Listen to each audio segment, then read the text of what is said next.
Hello, and thank you for joining us again at Voice of Rohingya Radio, a media broadcast of Friends of Rohingya USA, a registered nonprofit offering social and humanitarian support to people in need. Voice of Rohingya Radio is your source for news concerning struggles the ethnic minorities of Burma face each week.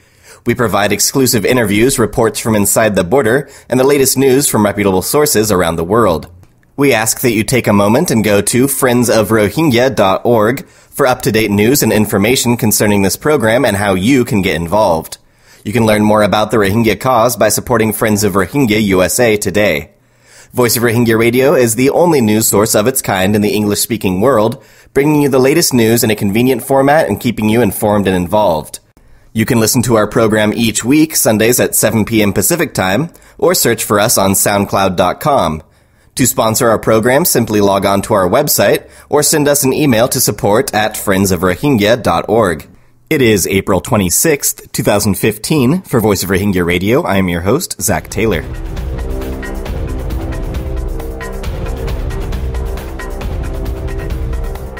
Firstly tonight, stability in Myanmar's most sensitive region cannot be achieved unless it addresses the issue of citizenship for minority Rohingya Muslims, the United Nations Secretary General warned its authorities on Friday.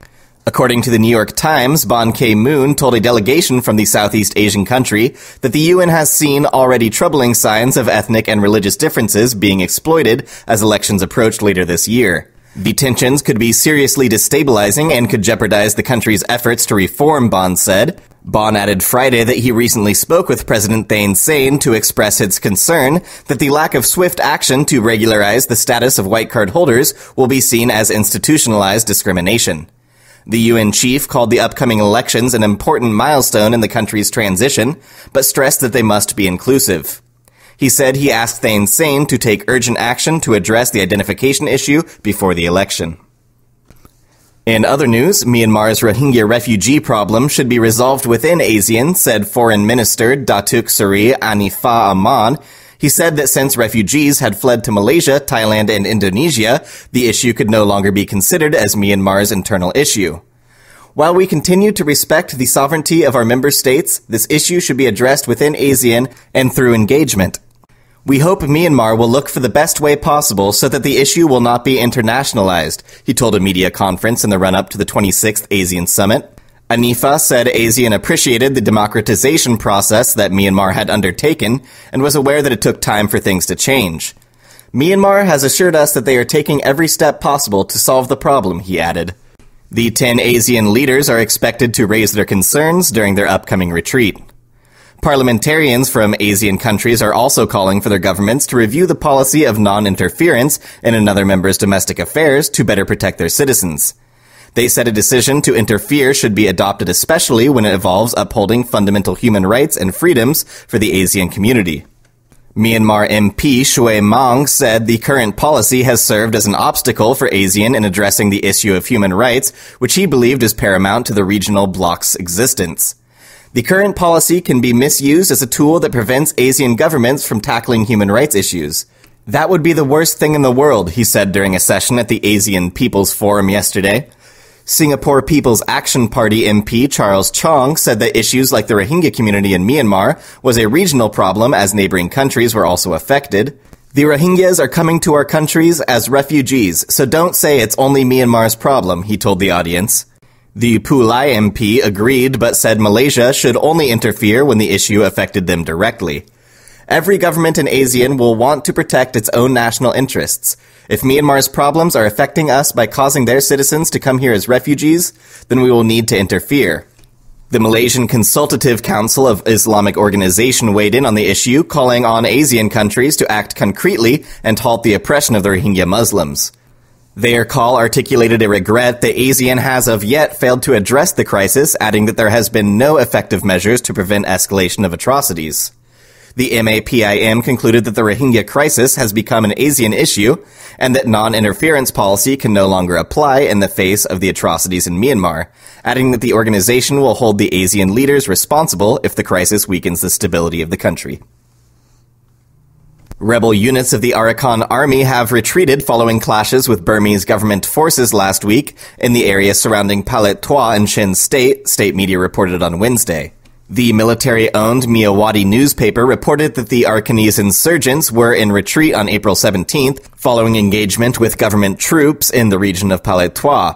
The report said that following a tip-off by local residents, Burmese troops staged raids on the AA hideouts, resulting in the arrests of 5 insurgents and the seizure of arms and ammunitions. Myanmar Muslim media also reported that stores of food and supplies meant for internally displaced peoples, namely Rohingya, were evidently diverted from humanitarian aid organizations and stockpiled by the Arakan Army. The Arakan Army is an Arakanese Buddhist rebel organization formed in 2008.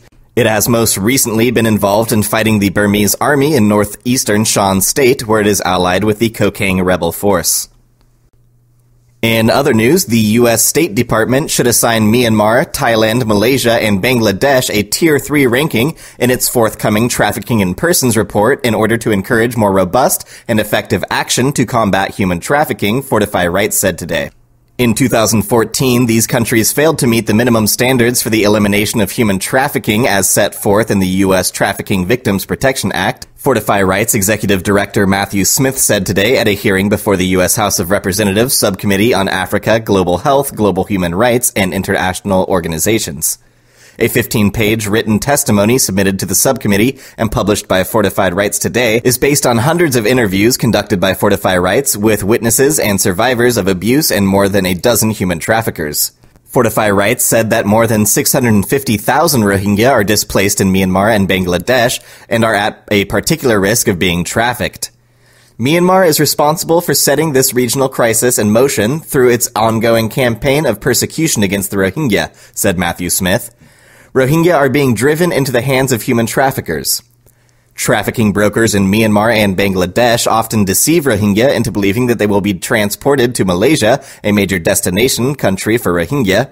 Instead, they are ferried to international waters and crammed onto modern-day slave ships bound for Thailand. Fortify Rights has documented killings, rape, torture, and deprivations of food and water during the journey at sea. Although Thailand's unelected military leader acknowledged that the Thai government officials are involved in trafficking, Thailand persecuted fewer human traffickers in 2014 than it did in 2013. Moreover, Thai authorities reported a mere 5 cases of human trafficking involving Rohingya in 2014.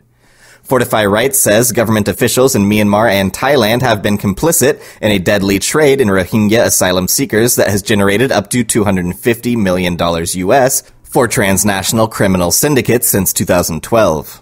Human trafficking is a big business. Traffickers are getting rich while asylum seekers pay with their lives, Matthew Smith said. If the U.S. government wants to see an end to this slave trade, it should hold these countries accountable to the established standards. The annual TIP report is a diplomatic tool of the U.S. government to hold foreign governments accountable for their record on human trafficking. Countries are ranked on a 3-tier system based on the extent to which they meet minimum standards for eliminating trafficking. Tier 3 countries are subject to sanctions at the discretion of the President of the United States. This year's report is due to be released in June. Thailand and Malaysia currently hold a Tier 3 TIP report ranking. Bangladesh and Myanmar are both on the Tier 2 watch list.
Thanks again for listening to Voice of Rohingya Radio, your source for Rohingya news. We'd like to remind you to log on to www.friendsofrohingya.org to get involved and to show your support.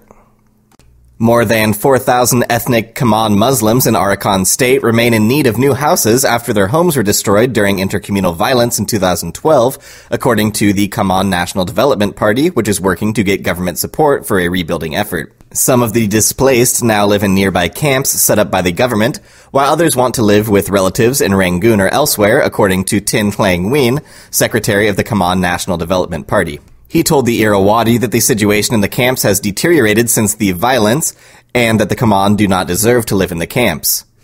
When the president went to visit Than Due, he was shown almost 100 rebuilt homes out of more than 100 destroyed, he said, referring to a subsequent spate of violence in Than Due in September of 2013. But in many other towns, the area is still just burned-out fields.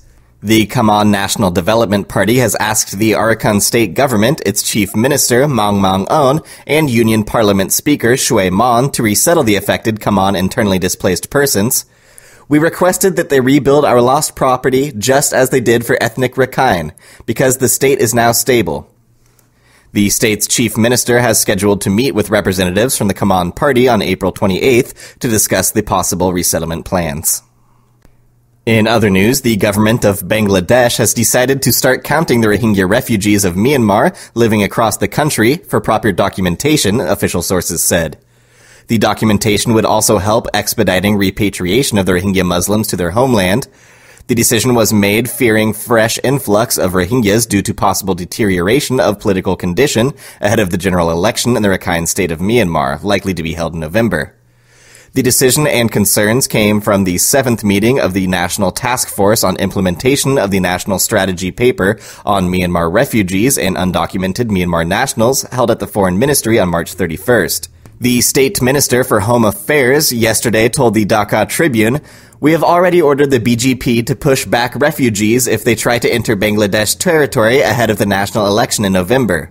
We do not care what the foreign communities will say about our action, because the Rohingya refugees are destroying livelihood of the local people and the environment," he said. The daily wage rate in Cox's Bazar has declined due to availability of Rohingya refugees as day laborers. The meeting also decided that the number of police camps would be increased. Moreover, the BGB is carrying out construction of border outposts and observation towers, which is likely to be completed by the middle of next year. According to the meeting, Bangladesh Bureau of Statistics would carry out the photo-based census among the undocumented Rohingyas in September for 10 to 15 days in Cox's Bazar and 4 other districts. They have been asked to work in coordination with the Election Commission. The BBS is expected to prepare the preliminary report by January next year. According to the official estimates, there are around 28,000 registered Rohingyas living in 2 camps in Cox's Bazar, but the number of undocumented Rohingya Muslims is over 500,000, spread in Chittagong and the 3 Hill districts. You are listening to Voice of Rohingya Radio.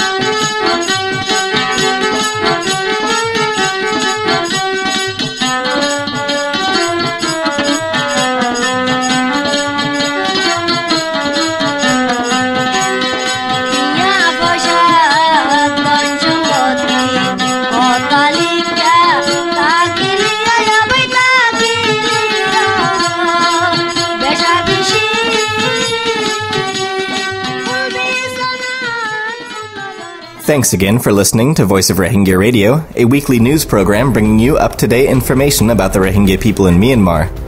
You can catch our broadcast every Sunday night at 7 p.m. Pacific Time here in the United States by logging on to vorradio.org, or you can join our page on Facebook to find more information on the program. For Voice of Rohingya Radio, this is Zach Taylor, signing out.